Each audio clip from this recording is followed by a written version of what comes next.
Je sais, on est de bon matin. Bon, il faut savoir que on le regarde aussi au Canada. Je ne sais pas quelle heure il est. Et donc un grand bonjour à Toronto. Il ne faut pas que j'oublie de le dire. Et peut-être qu'à Montréal aussi, on nous regarde en replay ou en live. Donc, peut-être que vous êtes au top de votre forme et que vous avez la possibilité de réfléchir à cette question-là. Est-ce que l'hérésie, c'est un choix véritable ou est-ce que c'est une conséquence? Est-ce que c'est quelque chose qui s'impose? Ou est-ce que c'est vraiment quelque chose qu'on choisit? Est-ce que le libre arbitre a quelque chose de beaucoup plus libre que l'hérésie qui s'installe en nous, le fait de renier, de rejeter? C'est ce que nous allons développer ensemble. On va développer ce sujet-là, à savoir que parfois, quand on va soumettre quelqu'un avec force, quand on est capable de s'obliger à faire quelque chose, d'accord, de se convaincre de faire quelque chose, peu importe les raisons, sans vraiment le pouvoir de décider, sans avoir vraiment avoir été jusqu'au bout de la remise en question, de la décision, sans comprendre tous les tenants et les aboutissants de la décision que l'on prend, parfois, on prend une décision, on choisit de la suivre, et puis, il s'avère être que c'est la bonne. Pourquoi? Parce qu'on l'a choisie, parce qu'on sait qu'il faut qu'on la choisisse, et on sait qu'on est dans le bon. Donc parfois, on ne maîtrise pas tout ce qu'il y a dans la photo, mais on sait qu'il faut tout y mettre. Il faut vraiment mettre chaque élément dans cette photo pour qu'elle soit belle. Bokertov à ceux qui nous rejoignent, Bokertov. Donc on va développer cette question-là. A priori, c'est contraire. D'un côté, vous avez le libre arbitre. Ça veut dire quelque chose qui vient de la volonté libre qu'un homme il peut avoir, sans qu'on le soumette à quelque chose, sans qu'on l'oblige de le faire. Parce que, en fait, a priori, quand on oblige quelqu'un à faire quelque chose, quand on le met dans cette situation d'obligation, quelque part, on lui enlève sa volonté. Il le fait parce qu'il se sent obligé de le faire. Donc, il y a quelque chose d'extérieur, il y a une force extérieure qui le soumet, qui lui demande de faire. On peut comprendre que ça a l'air beaucoup moins assumé et beaucoup moins riche que lorsque quelqu'un fait quelque chose parce que son libre arbitre lui impose, c'est-à-dire lui permet, lui offre la possibilité de faire ou pas. La question maintenant qu'il faut se poser, est-ce qu'il existe ce qu'on appelle une soumission par la volonté? Ce qu'on appelle en hébreu kfia meratson. Est-ce que ça existe? Une possibilité comme ça de soumettre par la volonté. Est-ce que c'est possible?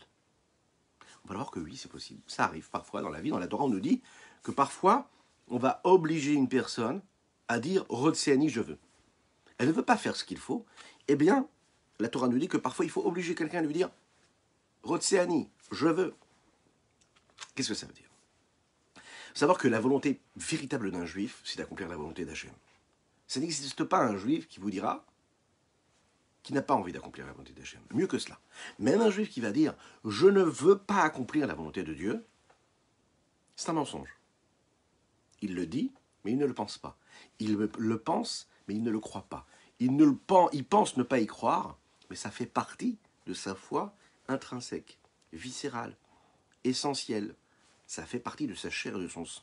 Ça fait partie de son énergie, de son oxygène, de vouloir faire la volonté de Dieu. Personne ne peut être détaché de la volonté de Dieu. Peut-être que le Yetzer Hara, lui, il est là, c'est un rempart. Il est là et il se tient fort devant lui. Et il ne le laisse pas s'exprimer comme il devrait s'exprimer. Il ne le laisse pas s'épanouir dans ce rapport qu'il a avec Dieu. Donc peut-être qu'il n'arrive pas à matérialiser, à concrétiser cet amour qu'il a pour Dieu. Et il l'empêche d'avancer. C'est un barrage, oui, de plomb, parfois. Parfois, la meilleure façon que nous avons, le Tanya va nous dire aujourd'hui, de réussir à soumettre ce Yetzer Hara, à le convaincre, c'est tout simplement de l'obliger. Voilà, de ne pas lui laisser le choix.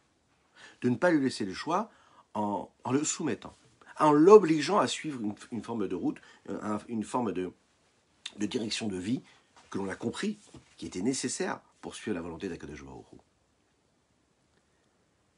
Le fait de briser cette chape là, de plomb qu'il y a sur ce cœur que nous avons parfois, qui est imposé par le Yetzer Hara, par le mauvais penchant, eh bien, c'est ce qui va nous permettre de comprendre qu'on pourra atteindre ce niveau-là et passer outre ce barrage, en brisant cela.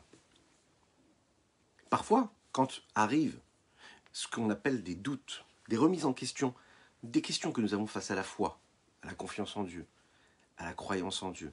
On sait qu'il y a quelque chose, mais on a des doutes. On se pose des questions. Est-ce que c'est vrai? C'est pas vrai? Est-ce qu'on doit y croire? Est-ce que je ne dois pas y croire? On va le voir, en fait, c'est comme une notion qui revient souvent pour expliquer un petit peu ça. C'est la notion de la lumière et de l'obscurité. Alors vous savez, l'obscurité n'existe pas. L'obscurité, ce n'est que l'absence de lumière. L'entité obscurité n'existe pas. Je répète, c'est juste une absence de lumière. Autrement dit, le négatif n'existe pas, c'est juste une absence de positif. On va voir comment. On va voir qu'est-ce qui est plus fort, la lumière ou l'obscurité. Et est-ce qu'Akadosh Baruch Hu nous a donné la force de le faire? Est-ce que Dieu nous a donné la possibilité de transformer ça et de faire en sorte qu'à chaque fois qu'on a un regard qui se pose sur un événement, sur une notion, sur nos capacités, sur nous-mêmes, sur ce qui se passe dans notre tête, notre psychologie, ce qui se passe dans nos émotions, ce qui se passe dans notre vie, est-ce qu'on est capable justement de ne plus voir cette obscurité, mais d'y voir de la lumière? Est-ce qu'on a ce pouvoir en nous? Et la réponse, vous la connaissez déjà. On a tous ce pouvoir infini et illimité en nous, cette puissance-là qui est en nous, et qui peut se révéler de cette façon-là. Oui, la lumière, c'est beaucoup plus fort que l'obscurité. Génial! Voilà, une fois qu'on a dit ça, on a tout dit. Non, pas du tout. Il faut savoir qu'à chaque endroit, et on le répète, c'est important de le répéter, parce que cette métaphore-là, qui n'en est pas qu'une métaphore, nous permet vraiment d'intégrer cette idée.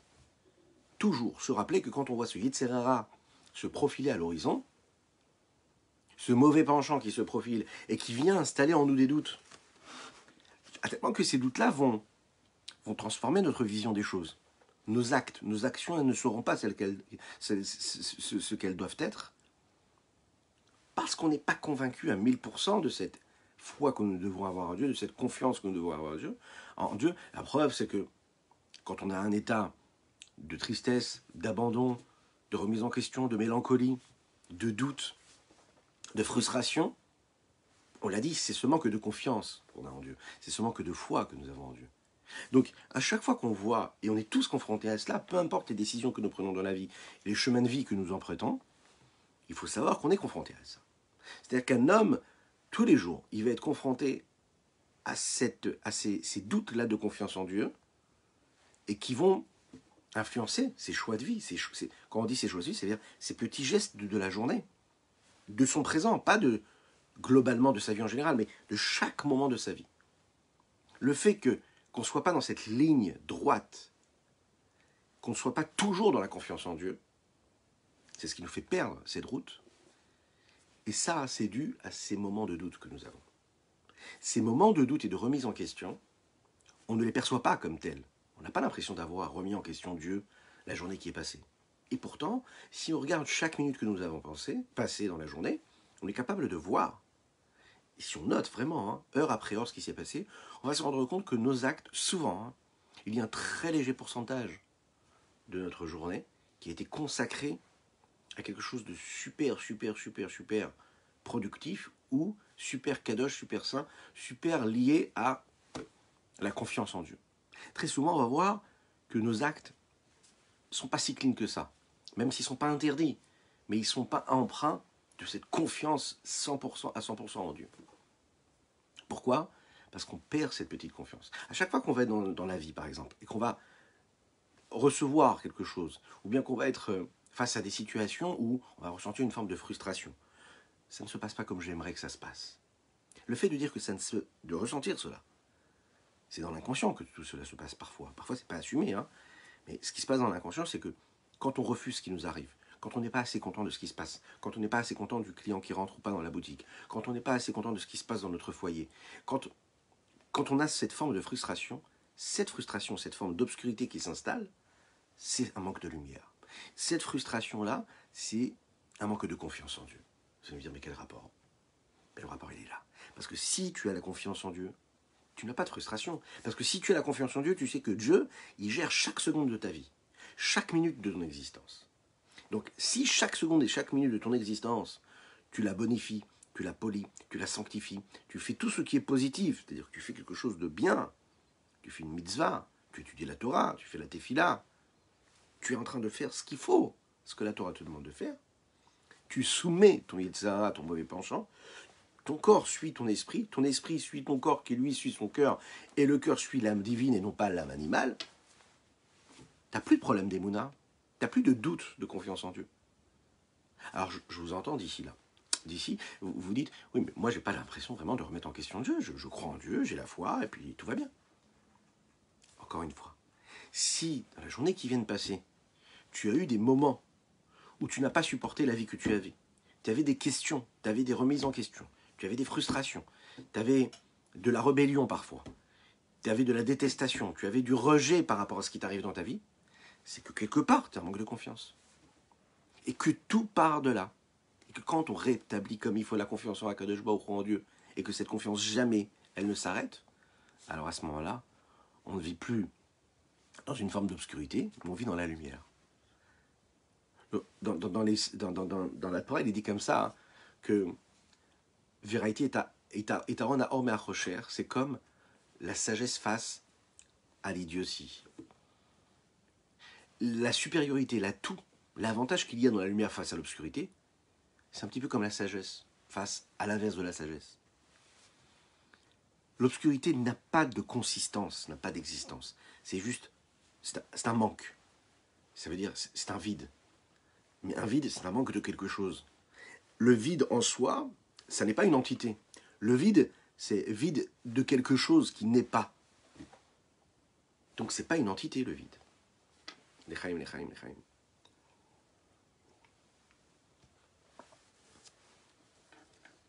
On peut passer aussi à une autre notion.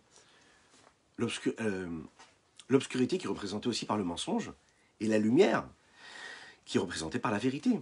C'est d'ailleurs ce que l'on dit, faire la lumière sur une situation, faire la lumière sur quelque chose qui se serait passé, faire la lumière, c'est trouver la vérité.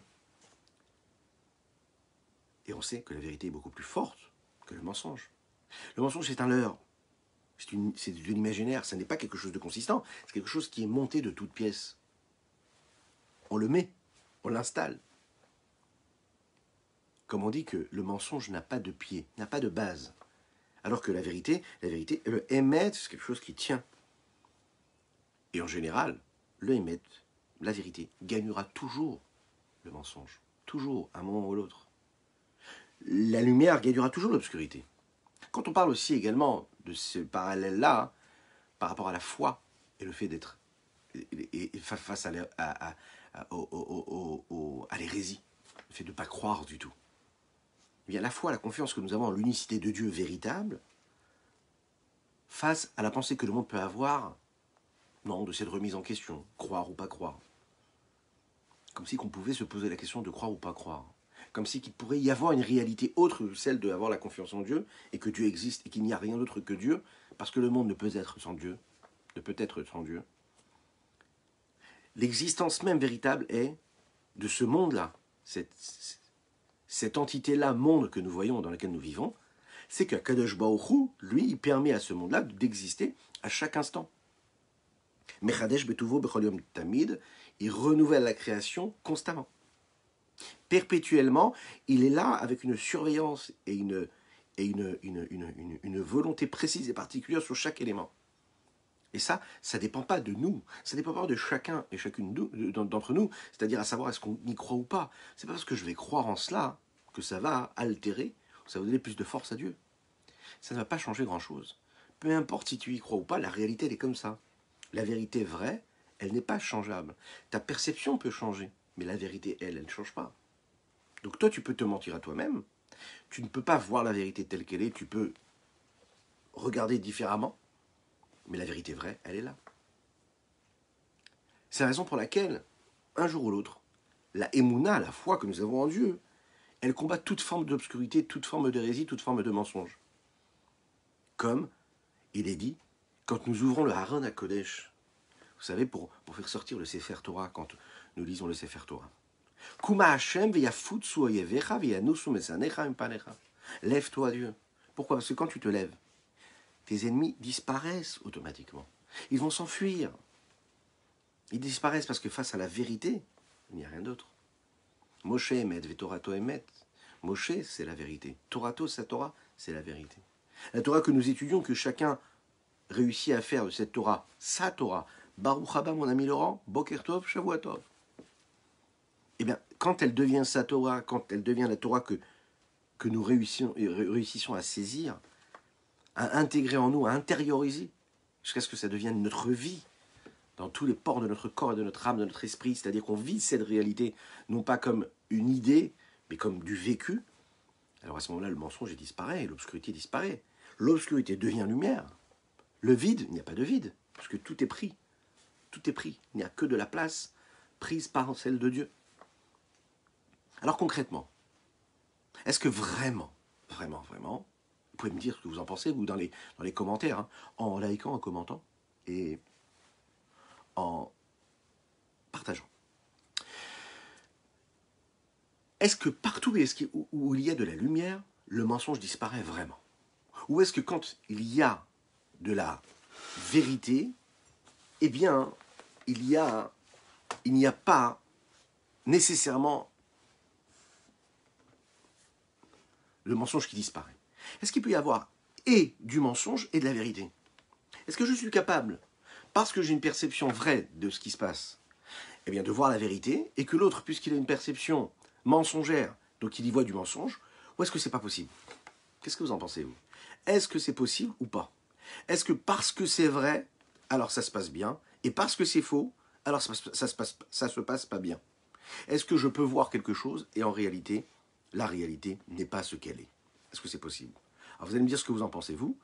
J'attends votre message, j'attends votre commentaire, et puis on continue tranquillement. Voilà.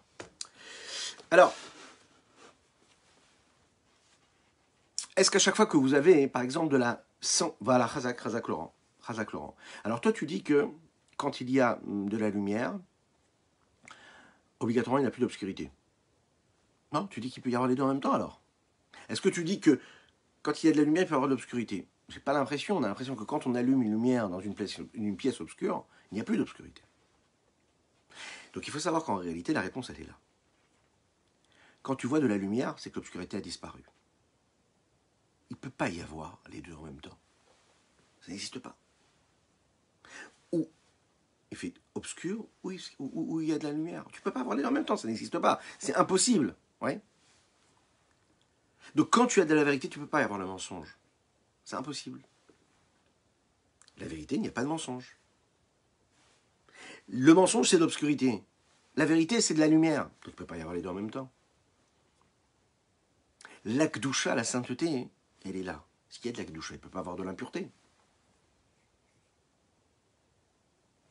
Par contre, on va voir quelque chose qui est intéressant, et on va développer ça tout de suite ensemble, et se rendre compte que ce n'est pas si évident que cela, et on va comprendre pourquoi ce n'est pas si évident que cela. Bien que la vérité de la sainteté, c'est celle qui apparaît, on voit que le mensonge de l'hérésie est aussi présent. Le mensonge de l'hérésie est présent, il s'installe, et il ne peut pas faire des dégâts, il peut pas faire des dégâts considérables. Et continue de combattre la vérité.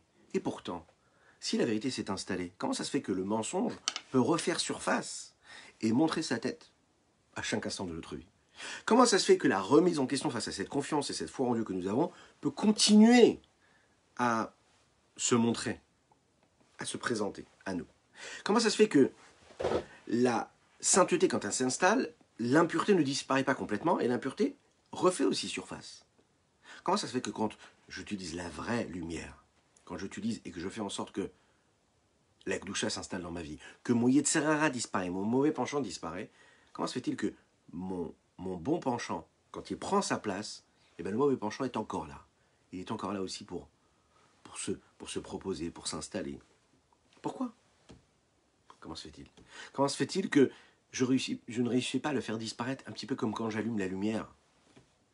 D'accord? Quand j'allume une petite bougie dans l'obscurité, que là, l'obscurité disparaît complètement. Pourquoi je n'y arrive pas? Bien qu'Akadosh Baruch Hu nous a donné ce qu'on appelle une Torah Emet, une Torah de vérité. Bien que Moshe Rabbeinu nous a transmis une Torah Emet, une Torah de vérité. On voit qu'il y a quand même une forme de mensonge qui nous entoure, qui est là avec nous. Et ce mensonge-là s'installe et remet en question cette vérité dans laquelle nous vivons. Donc il y a des éléments extérieurs qui nous empêchent. Ce qui vient de l'extérieur, ça peut être parfois du cercle extérieur, superficiel, mais ça peut venir aussi de notre intérieur, de notre Yetzirah, bien plus que cela. Ce qu'on appelle la clipa, c'est-à-dire l'écorce, hein, celle qui est au-dessus du fruit, celle qui est au-dessus aussi, chez nous aussi, celle qui entoure, celle qui empêche la lumière de rentrer, elle n'est pas si faible que cela dans le monde. C'est pas quelque chose dont on peut s'écarter, s'éloigner. On le voit.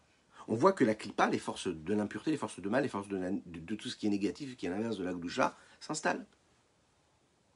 D'un regard extérieur, elle est même parfois plus forte et plus puissante que les forces de la sainteté. On sait que le peuple juif, ce petit peuple, parmi toutes les nations du monde, a du mal à continuer à exister. Il se bat, il réussit avec la force que Kadosh Baruch Hu lui donne. Mais c'est pas si évident, petit comme il est, d'exister, de continuer à se battre sans arrêt. Pourtant, il a un message, pourtant il ne cherche pas à déranger les autres, et pourtant c'est si difficile pour cela. L'obscurité du monde ne le laisse pas tranquille. À travers l'histoire, on a pu le voir. Donc, qu'est-ce qui fait que, dans la sainteté également, bien que ce soit le vrai message de la vérité, ce ne soit pas aussi facile que quand on allume la lumière dans une pièce obscure. Donc, on va répondre à 2 questions. Première question, comment ça se fait que l'obscurité et le mensonge a une force tellement forte, et beaucoup plus forte que la force que la lumière peut avoir, et que le mensonge, pourquoi est-ce qu'il est plus fort que la vérité? Ça, c'est un. Et deuxième question à laquelle on va répondre, c'est comment ça se fait que dans ce monde-là, où il y a ces forces contraires qu'il y a face à Dieu, il y a autant de force, alors que c'est Dieu lui-même qui a créé le monde, et que la seule chose que Dieu demande, c'est que ce monde soit un monde qui soit un lieu d'harmonie, de sérénité, de tranquillité et de paix. On a l'impression de ne pas se battre à armes égales. Oui, l'obscurité est beaucoup plus forte que la lumière. Oui, le mensonge a beaucoup plus de place que la vérité. Oui, on le voit, l'impureté est beaucoup plus forte, beaucoup plus puissante que face à la sainteté. Oui, en nous, quand on se lève le matin, et quand on va dormir le soir, on a l'impression que notre mauvais penchant a beaucoup plus de force et prend plus le dessus sur ce que nous aimerions qu'il prenne le plus de place, à savoir notre bon penchant. En fait, vous allez voir que la deuxième réponse, elle répond à la première question. Puisque tout a été créé par Akadosh Baruch Hu, que ce soit la vérité ou le mensonge, il faut donc regarder le mensonge non pas comme une force contraire à la vérité, mais contre une créature de Dieu. De la même manière que Dieu a créé l'obscurité, il a créé la lumière. De la même manière qu'il a créé la vérité, il a créé le mensonge. Autrement dit, cette obscurité, ça n'est pas une entité en tant que telle, puisque ça a été créé par Dieu. Donc si ça a été créé par Dieu, ça veut dire que c'est une volonté de Dieu. Donc quand tu as ta question et tu te dis, mais comment est-ce que Dieu il a pu créer quelque chose qui soit plus fort, c'est-à-dire qui soit plus fort que la force de spiritualité que Dieu peut nous apporter, quand toi tu te poses cette question-là, la seule chose que tu dois faire, c'est que tu dois te dire, mais pourquoi est-ce qu'Akadosh Baruch Hu, si vraiment la sainteté c'est plus fort, pourquoi il a créé les forces de l'impureté qui sont plus fortes? C'est parce qu'en réalité, cette impureté-là, elle a été aussi créée par Dieu. Ce mensonge, il a été créé par le même Dieu qui a créé la vérité. Donc l'approche que toi tu dois avoir face à ça, elle n'est pas celle que tu penses devoir avoir. Premièrement, la force de la clipa n'est pas vraiment une force véritable face à la sainteté. Deuxièmement, il y a dans les forces de l'impureté une force aussi, une énergie qui lui permet de contrer cette sainteté. Parce qu'Hachem a décidé, ainsi, Dieu a décidé, que les forces du mal doivent avoir de la force, doivent avoir une énergie, d'avoir la capacité de contrer la sainteté. C'est Dieu qui en a décidé ainsi. Si le mensonge a autant de force, c'est parce que Dieu a décidé que le mensonge devait être plus fort que la vérité. Ça veut dire qu'il peut avoir plus de force, plus de capacité de soumission. Il est là pour déranger la vérité. Il peut s'élever même, et le dépasser la vérité. C'est son but. C'est le but qui a été décidé par Dieu. C'est Dieu qui a décidé ainsi. Il a décidé que l'homme devait vivre avec ses forces contraires. Maintenant, est-ce que le but, ça veut dire que le mensonge doit exister, et pas seulement qu'il doit exister, il doit gagner la vérité, il doit avoir plus de force. Est-ce que c'est lui qui doit gagner le combat ou pas? Alors il faut savoir qu'en réalité c'est l'inverse. Le but, c'est qu'on soit confronté à ces forces du mal, qu'on soit confronté à ces forces de l'impureté, mais que tout ça réveille en nous un désir de combat beaucoup plus fort. Comme le sportif qui est en train d'arriver au bout de sa course, et que quand il arrive au bout de sa course, il va chercher, puiser en lui toutes les forces et les énergies qu'il a en lui. Et ces énergies-là, insoupçonnées, qu'il n'imaginait même pas avoir, c'est celles qui vont lui permettre de faire le pas en plus. La foulée en plus qui va lui permettre de gagner non pas seulement le combat face aux autres, mais de gagner un combat sur lui-même. Souvent, par exemple, de battre son propre record. Hein, ça, c'est la vraie réussite. Ça, c'est le vrai but à atteindre. Mais pour réussir cela, il faut qu'on aille chercher des forces qui sont enfouies en nous. Elles sont très profondes. C'est celles qui nous rattachent avec l'essentiel même, le point culminant de la présence divine qu'il y a en nous. Et cette force-là, cette énergie que nous avons au fond de notre cœur, de notre esprit, c'est uniquement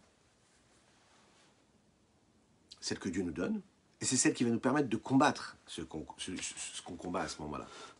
Donc en réalité, la force du mensonge, elle n'est pas. La force du mensonge, quand on pense qu'elle est là pour nous déranger, pour empêcher à la vérité d'être là, c'est seulement temporaire. Tant que la vérité n'est pas réveillée, tant que la vérité n'est pas réveillée, n'est pas révélée, alors la vérité n'existe pas. Et donc le mensonge a de la place. Mais dès l'instant où je vais réussir à révéler la vérité, alors à ce moment-là, elle aura sa place. Lorsqu'un homme voit qu'il est confronté à des situations où il y a des empêchements extérieurs, toute forme de choses qui sont là pour le déranger, pour ne pas lui permettre d'accomplir la volonté de Dieu, parce qu'il se dit, oui, mais je vis dans un environnement qui ne vit pas du tout le message de la Torah, donc je devrais m'habiller comme ceux qui m'entourent, je devrais manger comme ceux qui m'entourent, je devrais parler comme ceux qui m'entourent, je devrais avoir une vie et être aussi cultivé avec les mêmes critères de culture que l'autre pourrait avoir, ou que la société qui m'entoure a. Je dois me dire que non. C'est pas grave si je suis un peu différent. C'est pas grave si je pense différemment. C'est pas grave si j'ai une attitude différente. C'est pas grave si j'ai un emploi du temps qui est différent de tous mes collègues de travail. Parce que moi, je suis dans une autre réalité, dans une autre vérité. Veiné.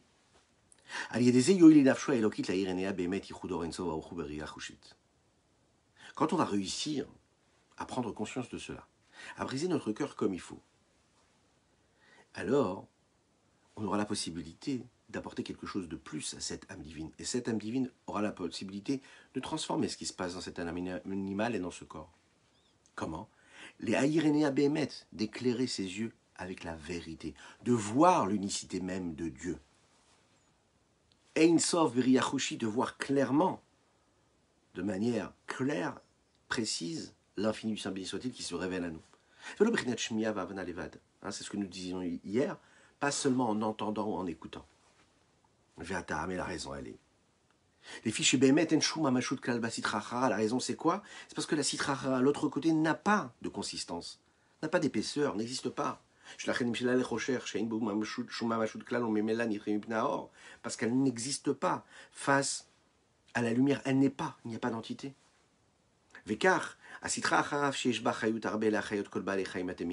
L'autre côté, tout ce qui n'est pas la sainteté, bien qu'il y ait de la vitalité, qu'il y a beaucoup de force dans l'autre côté, dans la Sitra Achara.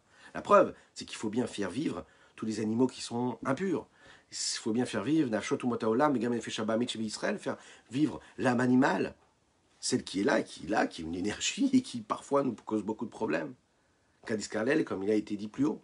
Mikol Makom, tout de même, il faut savoir, Kol Chayuta, toute la vitalité qu'il y a dans l'autre côté, ça ne vient pas d'elle, c'est pas qu'elle aurait une force, elle, contraire à la force que Dieu donne à la sainteté, pas du tout. Et la mitzvah d'Akdusha, cette force-là, nous l'avons dit, ce n'est que des résidus, ok, et des reflets de ce qu'il peut y avoir dans les forces de la sainteté. Comme dans toute chose, il faut qu'il y ait le côté négatif, il faut qu'il y ait le pendant négatif. Eh bien, la sainteté ici, elle est très très forte, et elle donne obligatoirement de l'énergie à tout ce qui est négatif et à tout ce qui est impur. C'est la raison pour laquelle elle est totalement annulée et soumise à la sainteté en réalité, dans la vraie vision des choses. l'annulation de cette obscurité face à la lumière matérielle. Et c'est ce qu'on peut constater, que face à la lumière, l'obscurité disparaît. Plus qu'elle disparaît, elle se transforme véritablement.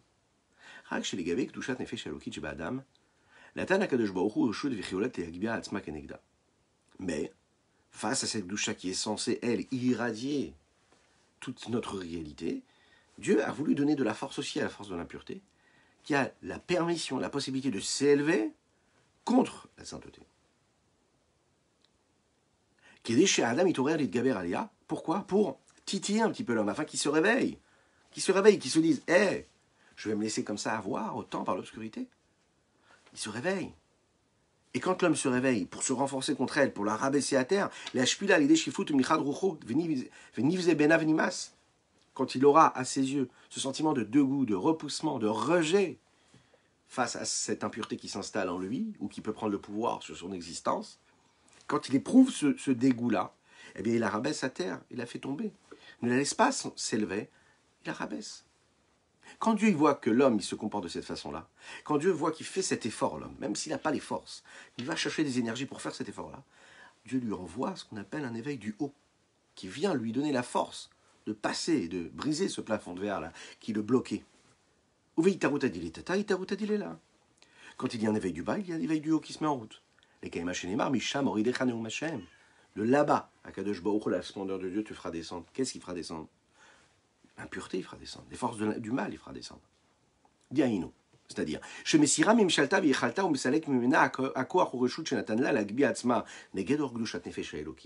ce moment-là, quand il voit que l'homme fait l'effort, de ne pas tomber dans la frustration, de ne pas tomber dans le négatif, et de ne pas donner de la force aux forces de l'impureté, de ne pas les laisser exister, de les repousser, de les soumettre. Alors elles perdent leur force. C'est un cercle vicieux, donc elles ne sont pas alimentées en énergie, ces forces-là, puisqu'on ne leur donne pas la possibilité d'être. On ne les regarde pas, on les repousse. Alors, eh bien, elles n'ont pas d'énergie, parce que vous savez, c'est comme dans tout, elles se reproduisent à travers l'énergie qu'elles ont. Et plus elles ont de l'énergie, plus elles se reproduisent. Moins on leur donne de l'attention, moins on les fait exister, et moins les énergies de l'impureté ont de la force, et moins elles existent. Et puis, moins elles existent, moins elles ont la possibilité de s'élever contre nous. Plus tu parles comme il faut avec vérité, plus le mensonge s'efface de ta vie, disparaît de ta vie. C'est pas compliqué. Et plus tu vas employer le mensonge, et plus tu pourras jamais sortir de ce cercle vicieux du mensonge. Parce que chaque parole va t'amener à une autre parole mensongère. À chaque fois que tu vas te mentir à toi-même, plus tu vas te mentir, plus le mensonge va se régénérer lui-même en fait. Quand tu comprends que tu dois le mettre de côté et tu ne lui donnes pas la possibilité d'exister, eh bien le mensonge disparaît, cette obscurité disparaît. Quand tu travailles par exemple tes traits de caractère, tu travailles ta colère, eh bien chaque fois que tu vas travailler ta colère fera qu'elle va se réveiller beaucoup. Le volcan, si on veut, ne se réveillera pas aussi souvent. Une personne qui laisse la colère s'installer, s'exprimer en lui, d'accord? Eh bien, chaque fois qu'il laisse s'exprimer, il est en train de franchir un pas en plus. Et cette fois-ci, il s'est mis en colère de cette façon-là, demain, ça sera un petit peu plus. Et un petit peu plus, et un petit peu plus, jusqu'au jour où, en fait, il n'arrive même plus à maîtriser. Il se dit, mais comment est-ce que j'ai pu en arriver là? Parce que juste, tu as laissé nourrir les forces du mal, elles se nourrissent toutes seules.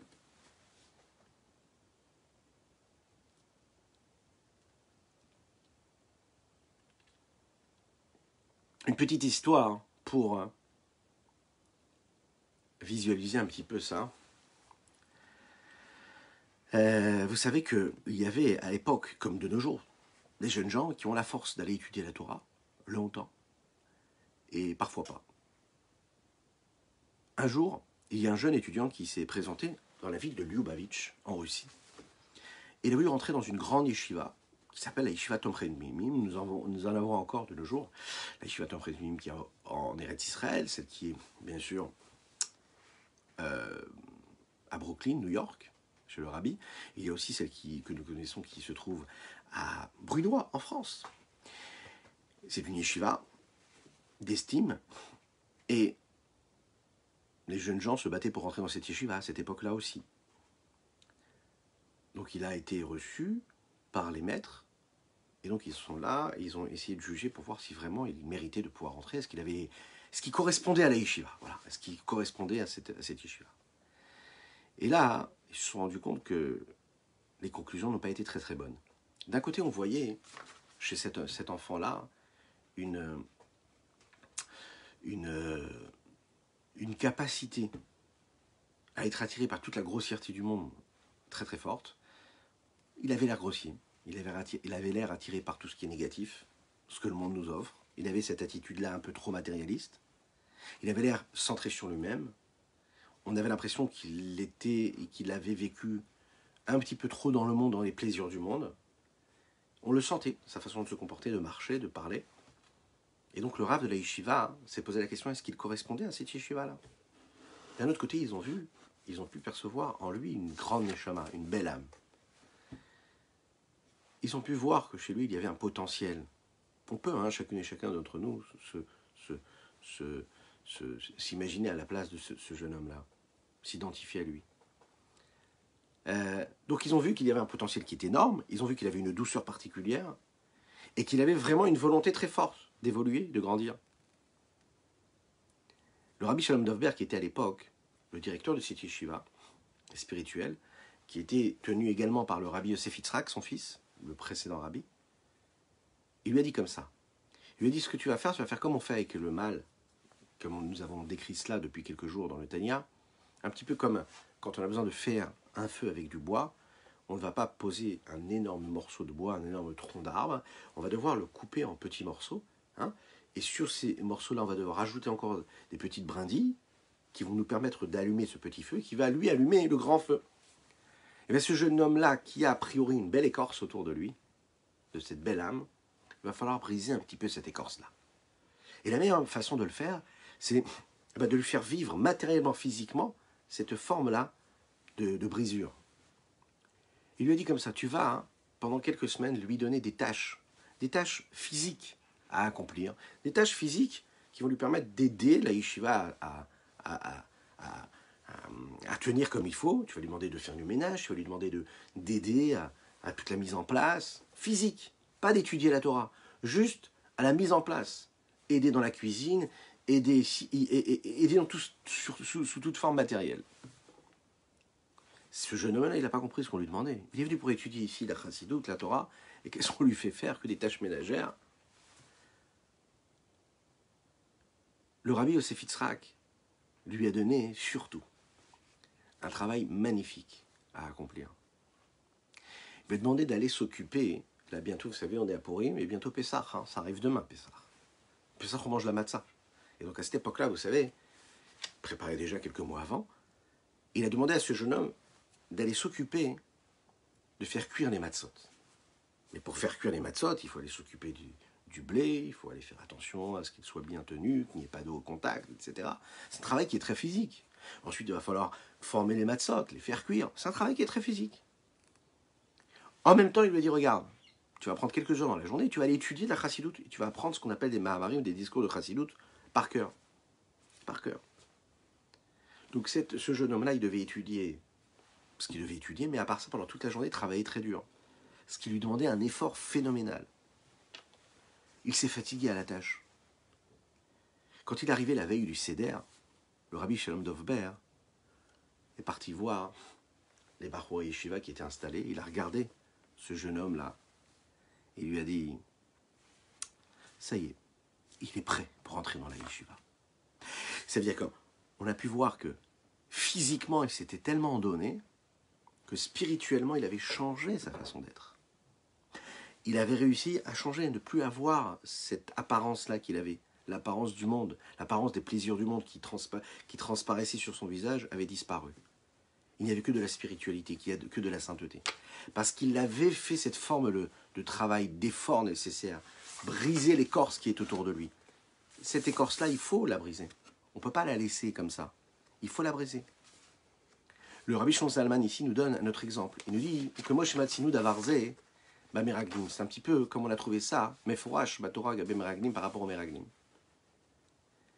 Shemetrila Amrou ki chazak ou mimenu, atikre mimenu, shelo eminu biyecholet Hashem, vachar kach chazou v'ramou inenu v'alenu. Les Meraglim au début se sont dit mais c'est impossible, on ne pourra pas du tout combattre l'ennemi pour entrer en Eretz Israël. Et ensuite, ils ont réussi à le faire, et ensuite eux-mêmes ont cru dans leur capacité à rentrer en Eretz Israël. La question qu'on peut se poser, c'est Umaïn Chazra ou Baal Haem Haïmouna Bicholet Hashem. Comment les explorateurs, quand ils sont arrivés, ils ont dit au début c'est impossible, et comment d'un coup la foi en Dieu est revenue, alors qu'ils avaient perdu quand ils sont venus faire dire ce qu'ils pensaient vraiment. Moshe Rabbeinu ne leur a pas montré de miracle particulier pour leur montrer qu'Eretz Israël c'était une belle terre. Non, c'est eux-mêmes qui ont retrouvé cette foi-là. Moshe Rabbeinu leur a juste dit que Dieu était très en colère de ce qui s'était passé et qu'il leur a juré qu'ils ne pourraient pas rentrer en Eretz Israël parce qu'ils avaient mal parlé de la terre d'Israël. Alors la question qu'on peut se poser, mais qu'est-ce qui vraiment, en quoi ça peut servir si vraiment ils n'ont pas la foi en ça? S'ils n'avaient pas la foi en la capacité de Dieu, de leur permettre de conquérir ces 31 rois. Et c'est bien à cause de cela d'ailleurs qu'ils n'ont pas voulu rentrer en Eretz Israël. Et la Vadaï, le Rabbi Shlomo Zalman nous dit, donc il est bien sûr, en fait, le peuple juif, lui, c'est un peuple croyant, fils de croyants.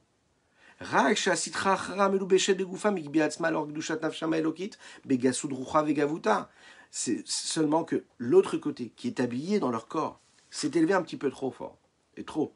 Et puis il a voilé cette lumière de la sainteté qui se trouve dans la rame divine. Comment? Par une forme de grossièreté.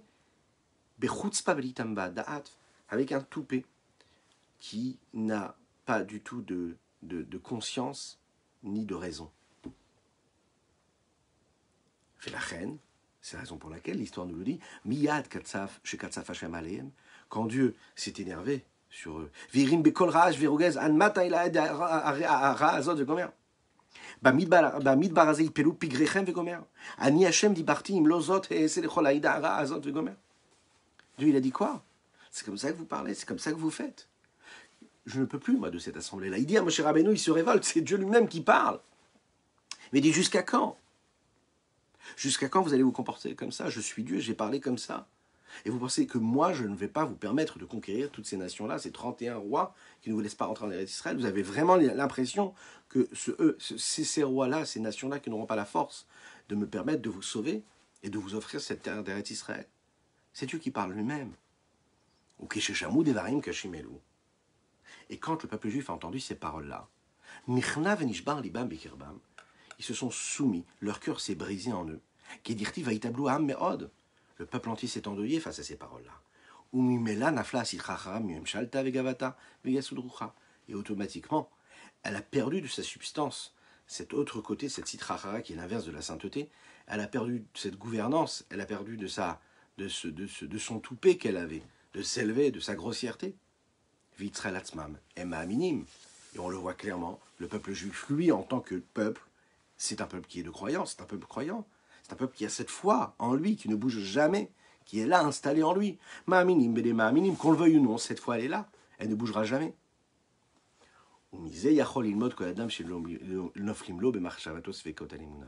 C'est de cela qu'un homme peut apprendre lorsqu'il est de cette situation-là, de cet exemple-là des explorateurs qui n'ont pas cru pouvoir entrer en Eretz Israël et qui après, ils ont eu eux-mêmes la foi qui est revenue en eux. C'est à ça qu'on doit penser quand on a des doutes, qu'on a des remises en question de la foi et de la confiance en Dieu. Quand on oublie de croire sans arrêt à Dieu et qu'on remet en question cette foi en Dieu. On doit se rappeler des explorateurs qui eux aussi sont arrivés à la bonne conclusion ensuite. Qui aiment d'ivrer roi Chassitracha Levada. Il faut savoir que quand on a le doute, c'est juste l'autre côté. L'autre côté, les forces de l'impureté, du mal, qui sont là pour venir essayer de nous influencer, obscurcir notre réalité, notre vision des choses. Qui est là toujours, avec Biatzma al-Nasho, qui est celle de s'élever et de prendre le pouvoir sur notre âme. Aval Israël Atzma Ma'aminim Choulé. Mais le juif, il doit se dire qu'il est toujours croyant, qu'il a cette force-là de croire et de combattre ce mal qui lui pose et qui lui installe ses doutes toujours pendant toute sa vie. Écoutez ce qu'il dit ici, comme le dit le Zohar HaKadosh. Il faut savoir que l'autre côté, les forces de l'impureté, elles-mêmes, elles n'ont pas de questions sur la Emouna, sur la foi en Dieu, la confiance en Dieu. C'est juste que c'est leur job. La Sitrachara, l'autre côté, son job, sa fonction à elle, c'est d'être à l'inverse de la sainteté et de faire tout pour nous faire flanger. Mais au fond d'elle, elle croit, bien sûr, puisqu'elle est en train d'accomplir la volonté de son maître, de Dieu. Rak Shenitan la réchoute les balbel Adam et livré chez Mirma, les Arbotsrao.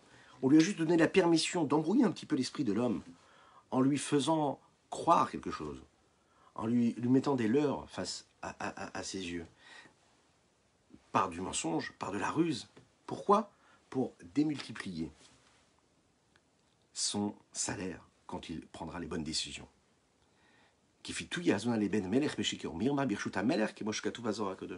Un peu comme les tentations qu'un roi met face à un enfant, à son enfant, en lui promettant, en lui installant, en le mettant devant lui du mensonge et des ruses, afin de voir si son enfant va être tenté par la faute ou pas. Comme il est dit dans le Zohar à Kadosh. Voilà la réalité dans laquelle nous vivons. C'est à nous de déceler ce qui apparaît comme du mensonge ou ce qui parfois apparaît comme de la vérité mais qui est en fait du mensonge. Ce qui nous paraît comme de la lumière mais qui est en fait de l'obscurité. Que Dieu vous protège, qu'il fasse en sorte qu'on puisse passer une excellente semaine dans la joie, le bonheur, la sérénité, l'harmonie. Et puis une semaine pleine de lumière, de joie véritable, de bonne santé. Que Dieu vous bénisse et qu'il vous protège. Qu'il étende sa grâce sur vous et vos proches. N'oubliez pas de commenter, de mettre des pouces, de partager. C'est important. C'est le mérite de chacune et de chacun d'entre vous. À très bientôt. Shavua Tov ou Mazal Tov.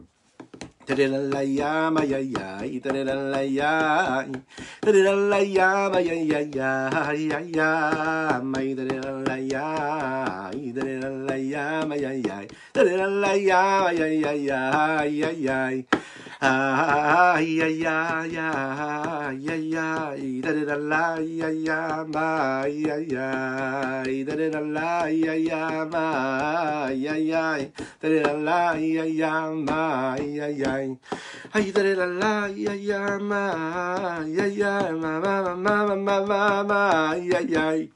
Da la, ay, ay, ay, ay, ay, da la, ay, ay, ay, ay, ay, ay.